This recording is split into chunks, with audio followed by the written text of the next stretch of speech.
Yes, I do realize how ridiculous it is that I'm posting this video right after a video in which I announced I'll be partnering with Husqvarna.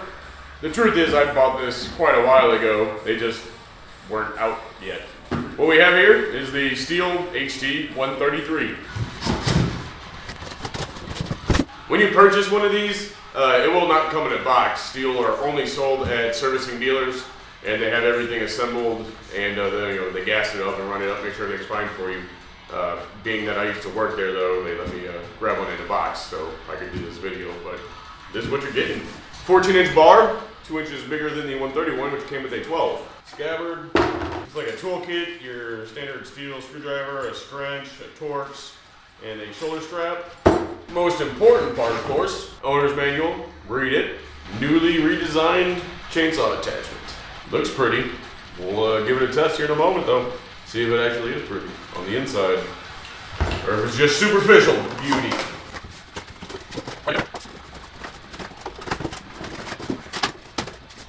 Significantly different shaft than the 131. And new power head. Alright, I'm gonna go ahead and slap this together. Be back with you in a moment. Here she is, in all her glory. And what is she? She is the HT133, the new largest telescoping pole pruner from Stihl. It is a 36.3cc engine, puts out 1.9 horsepower. Power head without cutter attachment is 15.9 pounds, which is 1.3 pounds lighter than the last version, the 131, which was 17.2 pounds without cutter attachment. It is a 4-mix engine, so it is very much a 4-stroke. Does have valves, but it uses mixed gas. If you're not familiar with the 4-mix, the oil in the fuel is actually used to lubricate the crankcase. It goes from 7 feet 6 inches retracted to 11 feet 6 inches extended. So it gives you a working height somewhere probably in the vicinity of around 13 feet. Let's look at some of the new changes on this iteration. So it pretty much looks like everything's been redesigned from the ground up. Starting with the power head here, the choke assembly is different. On here, that's your normal run setting. Press down and turn. That's your full choke. One turn, your partial choke. And then of course, like all their machines, you can tap the throttle and it puts it back into normal run. Also does the same from full choke. You got a primer bulb up here on top. Spark plug cover here. Under there is your valve cover and your spark plug.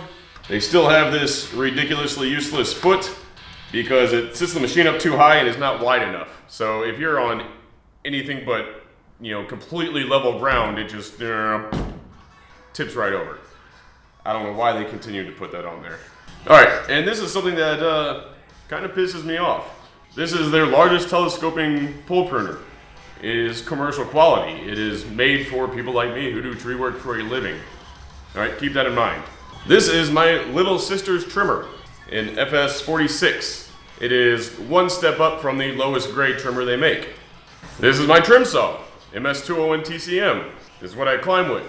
Another commercial piece of equipment, pretty much the highest grade you can get. These are actually the exact same price, right at like $650. This is under $200. Well, let's look at something. This is the pull handle on my 201T. It is an elasto start, so it has some give in it. In case you hit it on a compression stroke, you're not ripping your arm out. It is nice. And my broken air filter cover just completely failed from when I dropped out of the tree. This is the handle on my little sister's cheap trimmer. Piece of plastic. And what kind of handle would you think would come on the most expensive, largest telescoping pole pruner that Stihl makes? A cheap piece of shit plastic. That is unacceptable, Stihl. What the fuck? Alright, with the controls, they're pretty similar. You have the interlock here, throttle, new stop switch though, auto return. You have a new strap tie-in point. In theory, pretty nice and convenient because to adjust it, depending on how far you're telescoping out, you just squeeze it and shift it. It looks pretty sturdy and well built, so I'm thinking it'll be pretty good. We'll find out here in a few weeks after I've used it a bit. Probably the largest difference is in their actual shaft itself. This is squared with rounded edges, or a circle with flattened sides, however you want to put it, I don't know. I'm sure that adds quite a bit of rigidity and strength to the shaft, which in the arboriculture industry is really needed because a lot of times you have employees that can't figure out how not to drop limbs on top of these things and bend them. Significantly different lock for the telescoping section. Here, you just rotate clockwise if you're looking at it on, and it unlocks. Telescopes out, and action is very smooth. Telescopes back in or wherever you want it in between. Go counterclockwise and locks back in. You also have a completely redesigned cutter head. This is a 14-inch bar. This is a 1/4-inch pitch chain, Stihl Pico. This actually takes an 8-inch file, which I don't have any of, so I need to pick some up because that's a really small chain. Another thing that is a bad decision, I think, on their part is they took off the metal hook and they put in a plastic one. I can tell you right now that is not going to last. Again, tree work. Just the nature of the work is abuse on the equipment, so it needs to be incredibly well made. And you toss into the mix some employees who maybe don't care about the equipment and abuse the shit out of it, it's not going to last. I forgot to point out the fuel cap on the other side is just a standard fuel cap. This is one of their quick release. These aren't horrible, but I will say after using the Husqvarna T540, those fuel caps are so much nicer. What happens with these is you know, they get covered in bar and chain oil like everything else on a saw. And you got your gloves on, and then you're trying to unhook it and pry it, and you're fighting, and eventually you'll get it, or you got to take your gloves off, which is a pain in the butt. But it's not horrible, but not as nice as the Husqvarna ones. New on this one as well is you do have a captive nut on the side plate. That's pretty sharp, like that. Let's put some fuel in it, some bar and chain oil. Run it up. We'll let it idle for a while, and then we'll do a little bit of cutting. Not broken in, don't have any tanks through it. Now let it idle probably half a tank. So it will get a little more powerful as I use it. You know, it'll be featured in future videos of mine. We'll get a good baseline for how it does. So the runtime currently sitting at about, I think, 2 minutes. Idle's nice. Surprised the idle's so well brand new. Let's do some cutting.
Realized I never showed it fully extended. There you go. It's actually noticeably lighter. Assuming that's the reason they got rid of that metal hook on the cutter attachment head. Still, I don't know about this plastic one. And concerning the handle, the starter handle, I understand Stihl, you probably did some calculations and determined based off compression and engine size, it didn't need one of the nicer handles, but for the amount of money we're spending on this thing, just throw us a bone. All right, put something. It doesn't even have to be the nicest one. Just give us something different than the cheapest handle you produce. All right.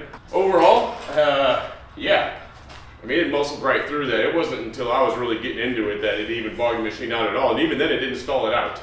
You know, it just kept going. It's going to be a beast. Thing's pretty nice. There's no such thing as a perfect product. You know, we're always going to find something to complain about. You know, I like to think of it as just constructive criticism. You know, maybe next time they'll put a nicer handle on there. Definitely looking forward to using it though. It's going to be a great machine. So this video was in no way endorsed by or promoted at all by the guys at Arts. If you live in the St. Louis area and you need some equipment worked on or new stuff or parts, give them a call. They know what they're doing. You know, that's where I used to work. A bunch of sharp guys up there. It's an Arts Lawnmower Shop. I'll put a link in the description below. They do a Stihl, Echo, John Deere, Kubota, a bunch of stuff. Overall, I think we're going to be happy with it. That's it for tonight. Have a good one, humans.